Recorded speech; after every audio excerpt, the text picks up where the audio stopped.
এই যে দেখেন মঞ্চে জিয়ার ছবি দিয়া, খালেদা জিয়ার ছবি দিয়া, এমনকি তারেক রহমানের ছবি দিয়া নর্তকী দেখেন, দেখেছেন? উঠে কি কেউ নাই যে কবে ভাইজান নর্তকী নিয়ে আইসা নিবার তো নাও, সাংস্কৃতিক অনুষ্ঠান করো, তোমার মতো করে করো। রাজনৈতিক দলের নেতার ছবি টাঙায় কে, আমার নেতার ছবি টাঙায় কে, জিয়ার ছবি টাঙে কে, দেখবেন কোনো উত্তর নাই। কর্মীদের দোষ দেই কেন?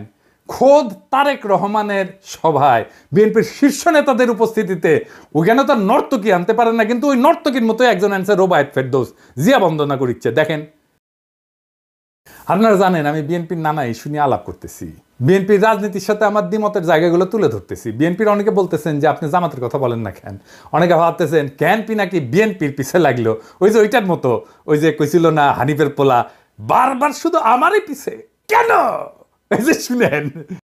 আর মানুষ পান নাই, বারবার শুধু আমার উপরেই, বারবার শুধু আমার উপরেই কেন কেন? দেখেন ভাই, আমি বিএনপির পিছনে লাগি নাই, বিএনপি আমার শত্রু না, আমি আমার মতো একটা বিএনপি দেখতে চাই, সেটা থেকে বিএনপি দূরে সরে যাইতেছে। আপনার বন্ধু যদি আপনার থেকে দূরে সরে যায়, আপনি তো বন্ধুকে সতর্ক করবেন কিনা, সেটা আমার দায়িত্ব কিনা বলেন।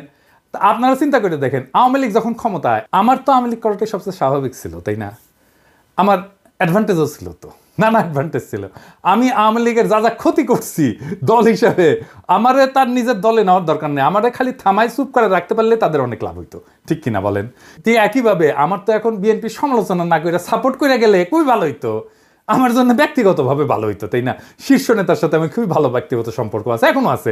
খালেদা জিয়া আমার স্নেহ করেন, বিএনপির একটা বিশাল কর্মী বাহিনী, আমার পাঠক দর্শক অনেকে আমাকে পছন্দ করেন, অপছন্দ যদি একজন করে না তা না, কিন্তু অনেকে আমাকে পছন্দ করে, কিন্তু তাই বলে তো আমি আমার দেশের গণমানুষের স্বার্থকে উপেক্ষা করতে পারি না। আজ যে বিএনপি দেখি, সেই বিএনপি তো আমরা চাই না। এই বিএনপির পাশে যারা ছিল কেন তারা নাই সেটা জিজ্ঞেস করেন, নিজের আত্ম অনুসন্ধান করেন। আচ্ছা বলেন তো বিএনপি নেতারা, আপনারা কি জানেন আপনাদের কর্মীরা কি করতেছে?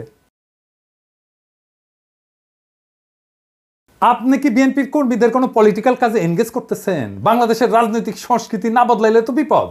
আপনাদের রাজনৈতিক কর্মসূচি কি? মাঝে মাঝে কর্মীদের নিয়ে মিটিং করা, মিছিল করা, কালে ভদ্রে জনসভা করা, নিয়মিত টকশোতে যাওয়া, ফেসবুক গুতানো, আর দলের বিরুদ্ধে কেউ কিছু করলে দল বেঁধে ঝাঁপে পড়া, এই তো। বেশিরভাগের কাছে রাজনীতি করাটা পেশা, এখান থেকে টাকা পয়সা ধান্দা সব কিছু করা যায়। যাই হোক, আর না আগাই আর কি, অনেকের কাপড় ধরে টান দিয়ে ফেলবো। রাজনীতি আর উপার্জনের ধান্দার দুইটা জিনিস এক না, আমি আর এটা নিয়ে কথা কইতে চাই না। যাই হোক, আজকে অন্তত কথা কইব না। রাজনৈতিক দলের আশেপাশে দুর্বৃত্তরা দল বাঁধে মাছির মতো, সেই জন্যই ভালো মানুষেরা আশেপাশে যায় না। এই যে দেখেন মঞ্চে জিয়ার ছবি দিয়া, খালেদা জিয়ার ছবি দিয়া, এমনকি তারেক রহমানের ছবি দিয়া নর্তকী দেখেন, দেখেছেন? উঠে কি কেউ নাই যে কবে ভাইজান নর্তকী নিয়ে আইসা নিবার তো নাও, সাংস্কৃতিক অনুষ্ঠান করো, তোমার মতো করে করো। রাজনৈতিক দলের নেতার ছবি টাঙায় কে, আমার নেতার ছবি টাঙায় কে, জিয়ার ছবি টাঙে কে, দেখবেন কোনো উত্তর নাই। কর্মীদের দোষ দেই কেন? খোদ তারেক রহমানের সভায় বিএনপির শীর্ষ নেতাদের উপস্থিতিতে ওখানে তো নর্তকী আনতে পারেন না, কিন্তু ওই নর্তকীর মতো একজন আনছে রোবায়েত ফেরদৌস, জিয়া বন্দনা করিচ্ছে। দেখেন, 1975 সালের বাকশালে 4টি পত্রিকা রেখে সমস্ত পত্রিকাকে বন্ধ করা হয়েছিল, গণমাধ্যমের কণ্ঠরোধ করা হয়েছিল। শুনলে অবাক হবেন, সেই সময়কার সাংবাদিকতা ইতিহাস পড়ে আমি দেখেছি সাংবাদিকরা মুদি দোকান দিচ্ছে, তারা হচ্ছে ভ্যানে দোকান দিয়ে তাদের জীবন জীবিকা, হাজার হাজার সাংবাদিক বেকার হয়ে গেছে। এই যে সাংবাদিকতা পেশার যে ডিগনিটি, তাদের যে মত প্রকাশ ভাব প্রকাশের স্বাধীনতা, এটা ফেরত নিয়ে আসছেন কে? একজন সামরিক শাসনের লোক হয়ে, সামরিক ব্যারাক থেকে এসে শহীদ প্রেসিডেন্ট জিয়াউর রহমান কিন্তু এই যে বহুদলীয় গণতন্ত্রের কথা আমরা বলি, বহু সংবাদপত্রের কথা বলি, বহু মতের কথা বলি, সেটা কিন্তু তিনি আমাদের জন্য নিশ্চিত করেছেন। বিএনপি পর্যন্ত শেষ, বিএনপি বিরোধী থাকার পরে যে নির্বাচন যেটা হয়েছে, সেই নির্বাচনটুকু যা হয়েছে ফাইন, এখানে খুব বেশি কারচুপি জালের কোনো সুযোগ ছিল না। এইগুলো আমার কাছে খুব গুরুত্বপূর্ণ। আমি যতটুকু দেখেছি ভোট যা হয়েছে মোটামুটি ভালোই হয়েছে। ওই আওয়ামী লীগের সঙ্গে স্বতন্ত্র প্রার্থীদের প্রতিদ্বন্দ্বীদের ভোট যা হয়েছে সেটা মোটামুটি ভালো ভোটই হয়েছে। আমি 2-1টা আসন আমার নিজের এলাকায় দেখেছি ঘাম বেরিয়ে গেছে, আওয়ামী লীগের যে প্রার্থী তার বেরিয়ে যেতে প্রচন্ড ঘাম বেরিয়ে গেছে। এই রোবায়েত ফেরদৌসের জিয়া বন্দনা, এটা তো ওই নর্তকীর গোয়া নাচানোর চাইতে অশ্লীল। রোবায়েত ফেরদৌস বিএনপি ক্ষমতা আসলে সার্ভিস দেবে বিএনপির, তাতে কোনো সন্দেহ নাই। হ্যাঁ, কিন্তু বিএনপির কেন এরকম একজন লুম্পেন ইন্টেলেকচুয়ালকে মঞ্চে জায়গা দিতে হয়, এইখানেই সংকটটা, বুঝছাও? আবার দেখেন এই যে মোয়াজ্জেম হোসেন আলাল অত্যন্ত শ্রদ্ধাভাজন রাজনৈতিক ব্যক্তিত্ব, আমি অত্যন্ত পছন্দ করি উনাকে। উনি কইতেছেন জয় বাংলা আওয়ামী লীগের স্লোগান না, মুক্তিযোদ্ধাদের স্লোগান। তার মানে বিএনপি জয় বাংলা স্লোগান দিবে মুক্তিযুদ্ধের নামে। তাছাড়া জয় বাংলা স্লোগানকে ডিফেন্ড করতে আসে কেন আলাল ভাই বলেন তো? উনি তো ছোটখাটো নেতা না। এইবার দেখেন ওই যে ফজলুর রহমান, ওর যে মারিছিলাম, ঝাড়ি দিছিলাম না, ওই মালটা কলে থামেনি, বুঝেছেন? আসেন ফজলুর রহমানকে দেখে খালেদা জিয়ার উপদেষ্টা ফজলুর রহমান ওয়াজের বিরুদ্ধে বক্তব্য দিতেছে, শুনেন। কোন দেশে এইভাবে মাইক লাগায় সারা রাত শুধু রাজনৈতিক বক্তৃতা হয় যার নাম কয় ইসলাম? এটা তো একটা ওয়ারান দেশ পাইছে, যা ইচ্ছা তা বলতেছে মৌলানা মৌলবীরা, এবং হেলিকপ্টারে যাইতেছে, গাড়িতে যাইতেছে, লাখ লাখ টাকা নিতেছে। এটা তো একটা ব্যবসা বাণিজ্যের ব্যাপার। এবং এরা তো দুনিয়ার সমস্ত কালচার শেষ করে, বাঙালির যে কালচার, শিক্ষা, সংস্কৃতি, নাটক, যাত্রা, গান, বাউল, মাজার সব শেষ করে দিতেছে তারা। কি চায় তারা এই দেশে? কিছু থাকবে না, সমস্ত বাগানে।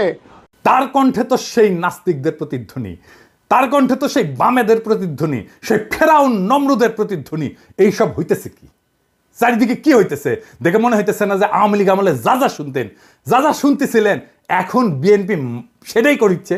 শুধু বিএনপি মাইক বাজায়, ওই যে সোহরাওয়ার্দীর বডিগার্ডের ভাষণ না বাজাইতে শুরু করে। এটাই তো আমার চিন্তা এখন। এই ফজলুর রহমান তো খালেদা জিয়ার উপদেষ্টা, সে খালেদা জিয়াকে কি উপদেশ দিবে? কি করাই নিবে খালেদা জিয়াকে উপদেশ দিয়া? সেটা কে আল্লাহ জানে। আপনি এখন কইবেন খালেদা জিয়াকে কইলেই শুনবেন উনি? আপনাদের একটা জিনিস জানায় রাখি, উনি খুবই ডেমোক্রেটিক লিডার। উনার আশেপাশে দায়িত্বশীলদের পরামর্শ উনি শোনেন এবং সে অনুযায়ী কাজ করেন।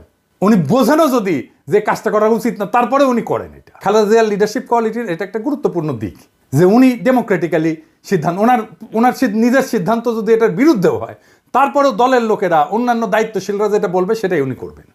এই প্রসঙ্গে একটা ঘটনার কথা উল্লেখ করি, যা আমি ওই ঘটনায় যুক্ত একজনের কাছ থেকে শুনছি। বলে না হর্সেস মাউথ।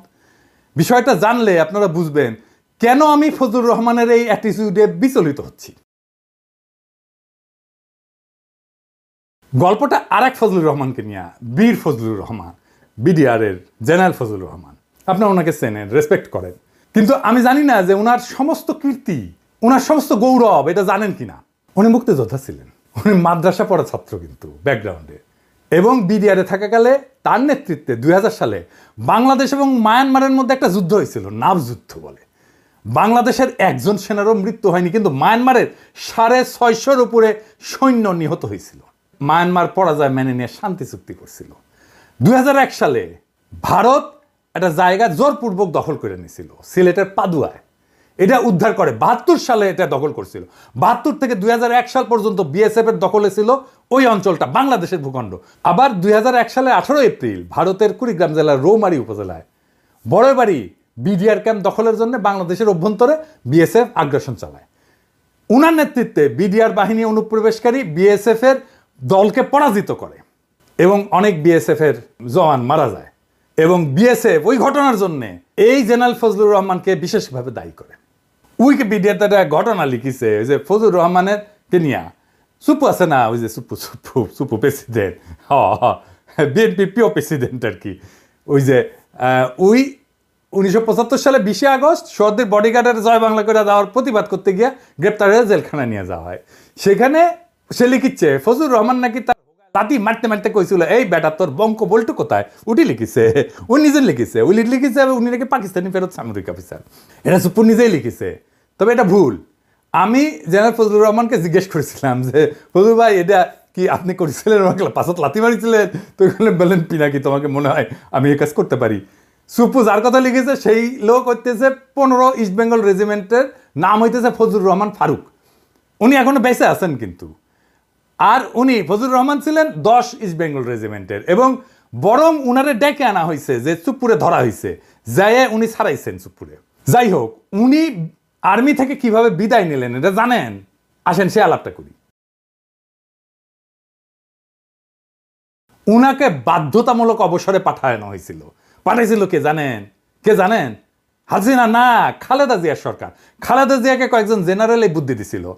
কোন কোন ইন্ডিয়াপন্থী জেনারেল এই বুদ্ধিটা দিছিল তাদের নামটা বললাম না, আমি সবার নাম জানি। মনে রেখেন, এটা আমার জেস্টার অফ গুডউইল। বললে কলে সিপাহী জনতার মাইর খাইয়া ভত্তা হইয়া যাবেন, আমি কইলাম না সেই জন্য। ইন্ডিয়া পাদুয়ায় রৌমারিতে বীরত্বের বদলা নিল কি দিয়া? তার বাধ্যতামূলক অবসর পাঠায়।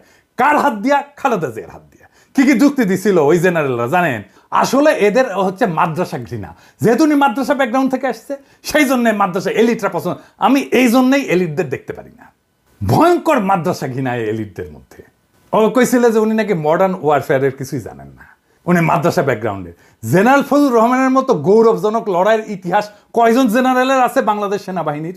দেশের মাটি উদ্ধার করে দিল, দেশের সার্বভৌমত্ব রক্ষা করলো, আর তাকে পুরস্কৃত করা হলো বাধ্যতামূলকভাবে অবসরে পাঠায়। এই যে ফজলুর রহমানের মতো উপদেষ্টা খালেদা জিয়া যদি থাকে না, তাহলে এদের দিয়া ইন্ডিয়া প্রতিশোধ নেবে। খালেদা জিয়ারে যেমন করে সাইন করে দিছে বাধ্যতামূলক অবসরে ফজলুর রহমানের, তারেক রহমানও সাইন করে দিবে। এখানেই আমার ভয়। বিএনপি শুধু না, জামাতকেও বলতেছি, জনগণের সাথে আপনাদের ন্যূনতম 4 দফার চুক্তি করতে হবে। আপনারা নির্বাচন করবেন, যাই করবেন, তার আগে 4 দফা চুক্তি করতে হবে জনগণের সাথে। ভোটই একমাত্র ক্ষমতায় যাওয়ার পথ না। জনগণের সাথে আপনার এগ্রিমেন্ট কি? আপনার ম্যানিফেস্টো না, আপনাকে জনগণের সাথে এগ্রিমেন্ট করতে হবে। এবং আমি যে এগ্রিমেন্টের কথা বলতেছি, এটা জনগণের চাওয়া, দরকার হলে আমি ভোট নিয়ে দেখাই দিতে পারবো। এবং দেখবেন জনগণ কিভাবে আমার এই 4 দফাকে সমর্থন করে। 1 নম্বর দফা, আওয়ামী ফ্যাসিবাদকে চিরতরে কবর দিতে হবে। 2 নম্বর, ভারতীয় আধিপত্যবাদের চিরতরে অবসান ঘটাইতে হবে। 3 নম্বর, একটা সাম্যের সমাজ তৈরি করতে হবে। 4 নম্বর, একটা ইনসাফের রাষ্ট্র কায়েম করতে হবে। এই 4টা ভেরি সিম্পল। এই ফ্রেমের মধ্যে থাকলে সেটাই হবে জনগণের সাথে চুক্তি মানা। এর বাইরে, এই বাউন্ডারির বাইরে যাইতে পারবেন না। কথা ক্লিয়ার?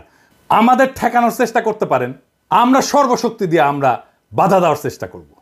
ফাইনালি আমার ক্ষুদ্র ভ্রাতাদের জন্য ওরা গতকাল রাশন ট্রাক দেখে হেভি খুশি হয়েছে। হ্যাঁ, যে আমরা রাশন ট্রাকে কিনবো, এটা গেলে সিদ্ধান্ত হয়ে গেছে। তো এটা হইতেছে রাশন ট্রাকের পেজ। এটা সাহেব দেখা দেন, নানা মডেলের ট্রাক আছে এটি। হ্যাঁ, দেখিস কত সুন্দর সুন্দর রাশন ট্রাকের মডেল দেখিস? হ্যাঁ হ্যাঁ, দেখে দেখে আমার ক্ষুদ্র ভ্রাতাদের চোখ চকচক করিচ্ছে। মনে হচ্ছে এখনই ঝ্যাপে পরে ট্রাক চালাবি। হেভি ড্রাইভিং এর লাইসেন্স আছে বেটা? হ্যাঁ, আগে লাইসেন্স হোক, তারপরে ট্রাক চালানি। আচ্ছা, এইটা সাহেব ট্রাকের ভিডিও দেখেন না এটা? হ্যাঁ, দেখেছেন হাউস করিছে আমার ক্ষুদ্র ভ্রাতারা। ওই দেখবেন এরপরে ওই পেজে লাইক টাইক দিয়ে ভাইসে দিবি আর কি। দেখেন, আরো দেখবেন, দেখেন এগুলা করবেন কি? প্রিন্ট করবেন, প্রিন্ট করে হাঙ্গারে বিএনপির ভাই করে দেখা করবেন যে টেম্পু স্ট্যান্ড নিয়ে ঝগড়া করে লাভ কি? পিনাকি দাদা তো টাকা স্ট্যান্ড বানাচ্ছে, ইটি আসো ইটি আসো। আমার ক্ষুদ্র ভ্রাতারা কবে দাদা হইলে কি হে বুড়া বয়সে মাথা মুথা খারাপ হয়ে গেল কে? এই এত উত্তেজিত কে? ওই যে বিএনপির মঞ্চে নাচানো আর এই রাশন ট্রাক দুইটাই বেচছে আসলে সেক্স, কিন্তু দুইটার গুণগত তফাৎ আছে। রাজনীতিও ইনকা নাচানোর সাথে টেম্পু স্ট্যান্ডই আসবে, ওটাই কালচার। ট্রাক চালাবার পারবে না। আগামীর রাজনীতি হচ্ছে রাশন ট্রাক চালানোর রাজনীতি। ওই রাজনীতি কেমনে নির্মাণ করতে হয় সেটাও দেখাই দেব। আর বাংলাদেশকে আমরা ওই দিকে নিয়ে যাব ইনশাল্লাহ। ইনকিলাব জিন্দাবাদ।